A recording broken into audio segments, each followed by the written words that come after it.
Selamat pagi untuk kita semua. Perkenalkan, nama saya Agus Dwidin, NIM 233 kelas A semester 3, jurusan Sosiologi, Fakultas Ilmu Sosial dan Politik, Universitas Nusa Sendana Kupang.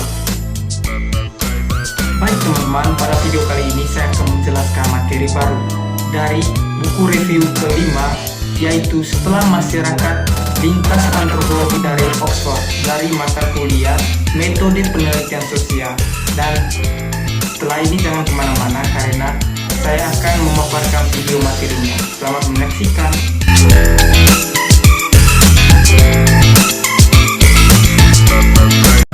Bab 1 menuju prosopografi antropologi Oxford sejak tahun 1976. Baik, saya akan menjelaskan apa yang dimaksud dengan prosopografi. Pengertian prosopografi merupakan cabang ilmu yang dikembangkan oleh penelitian sejarawan pada akhir tahun 1940-an.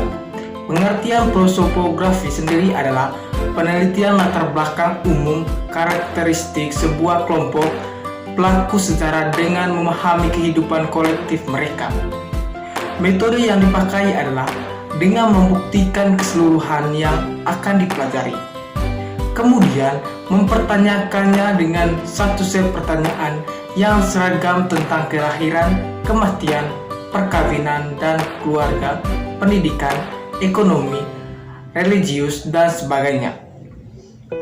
Prosopografi digunakan sebagai alat untuk memecahkan dua permasalahan yang paling mendasar dalam sejarah. Yang pertama menyangkut asal-usul kegiatan politis, yang kedua menyangkut struktur sosial dan mobilitas sosial. Baik, itu tadi pengertian dari prosopografi. Sekarang kita lanjut ke materi intinya. A.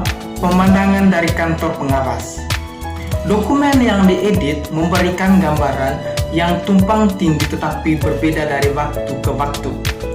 Pada bulan Maret tahun 1977, para pengawas yang mengawasi manajemen universitas dan memastikan patung-patung itu ditegakkan, mengomentari perasaan umum kebingungan di institut dan ketidakbahagiaan kolektif darinya anggota non-profesional. Ketidakcocokan temperamen, needability dengan administrator institut adalah salah satu fokus untuk pelanggaran ini. Dengan administrator institut adalah salah satu fokus untuk pelanggaran ini. Dengan Nedam tidak melihat mengapa administrator harus mendapatkannya cara dengan menampilkan emosi. Selanjutnya, mereka mengajukan keinginan Nidam agar asisten institut menjadi peneliti asisten profesor, yaitu dirinya sendiri. Selain itu, sepertinya dia juga bisa mendominasi orang-orang yang ditunjuk institut baru. Kenneth Kirkwood, saat itu ketua Dewan Fakultas Antropologi dan Geografi, dan beberapa anggota institut membuat representasi berulang-ulang kepada pengawas. Yang ke-B adalah Institut Kehidupan di Luar Kesulitan. Di sini menjelaskan bahwa sangat menggoda untuk melebih-lebihkan perpecahan internal pada masa itu setelah semua itu membuat cerita lebih hidup. Bahkan banyak siswa yang mengamati keributan dengan mata yang jauh dan komentar ironis yang aneh. Beberapa siswa untuk mereka ketidaksenangan menemukan mereka tampak aneh. Beberapa siswa untuk mereka ketidaksenangan menemukan mereka tanpa sadar diberi tempat di dalam ini perselisihan. Setidaknya salah satu siswa Nidam tidak mengikuti pelajaran dengan baik. Saran bahwa dia secara otomatis adalah pendukung yang tidak kritis manusia dan ide-idenya. Perselisihan ini memberi tepi pada diskusi kelompok siswa tentang teori yang dapat bertindak sebagai komentar tidak langsung tentang Ardener dan Nidam. Seperti yang diakui banyak peserta pada saat itu, studi informal ini seminar-seminar yang dijalankan sangat penting karena kursus-kursus kuliah relatif tidak terkoordinasi, kadang-kadang brilian, tetapi biasanya bersekutu tambal sulam daripada sistematis.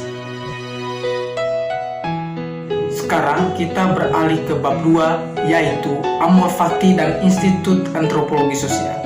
Di sini menjelaskan bahwa salah satu interpretasi konsep Friedrich Nietzsche tentang bersedia kekambuhan abadi adalah bahwa itu adalah ekspresi dari Amor Fati, cinta dari nasib seseorang.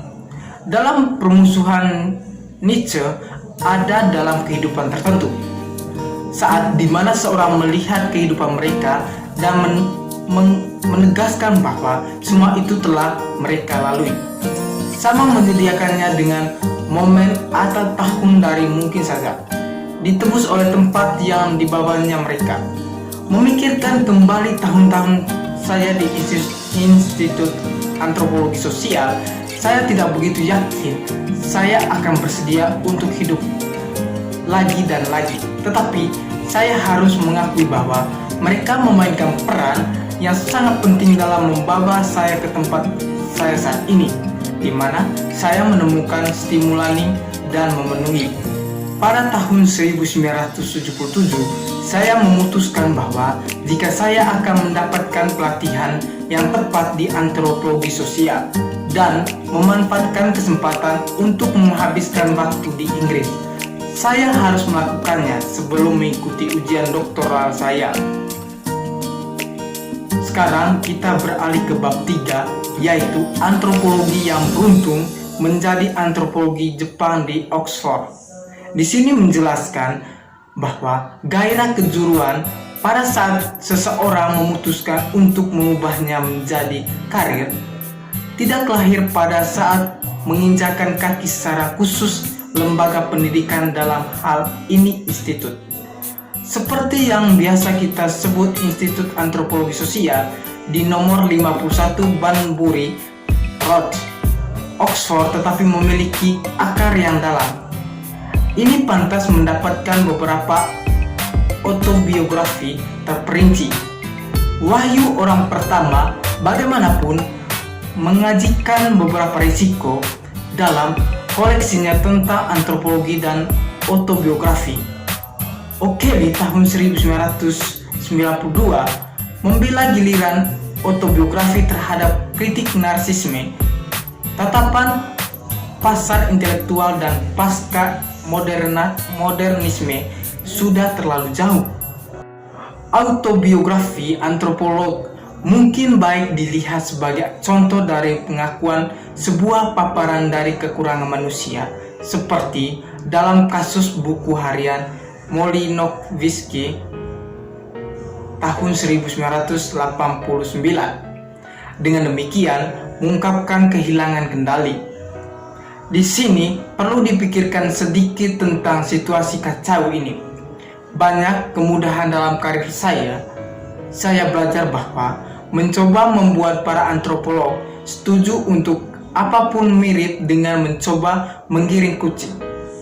Organisasi sosial seluruhnya terdiri dari maverick, mungkin fenomena langka, tetapi dalam antropologi pernah menjadi norma, dan satu-satunya sisa kami masa lalu yang penuh petualangan ini ada dalam diri para antropolog yang agak khas.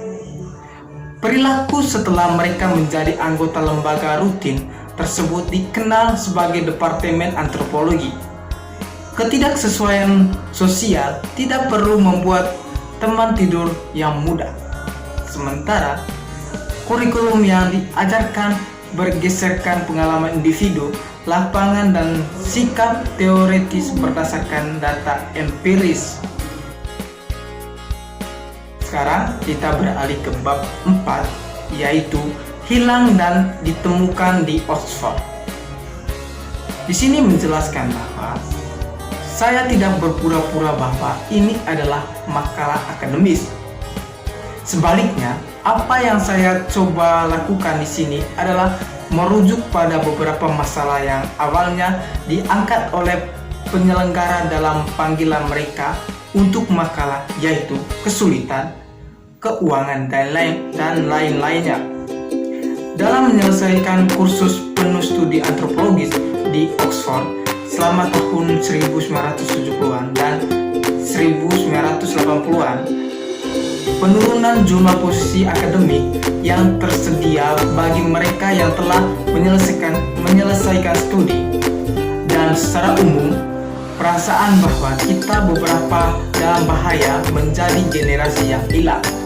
Dan saya melakukan ini dalam ontobiografi yang kurang lebih modest.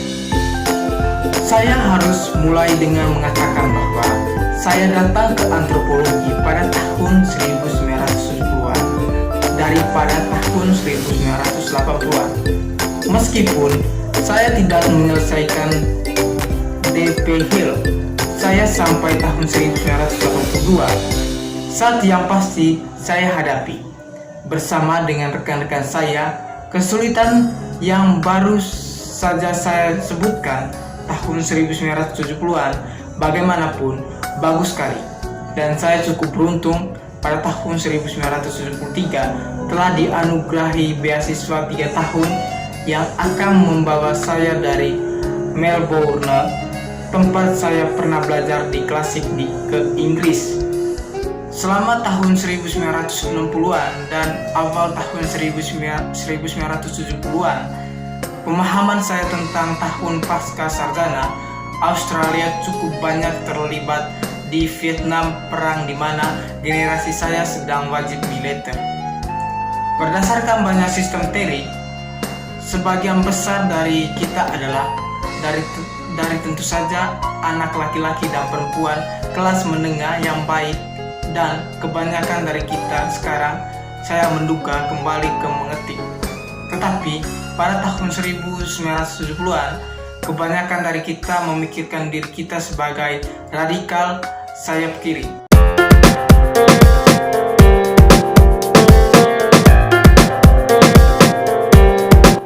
Baiklah teman-teman, itulah hasil materi yang saya bawa pada hari ini. Semoga materi yang saya bahas pada hari ini bisa bermanfaat bagi teman-teman semua. Terima kasih.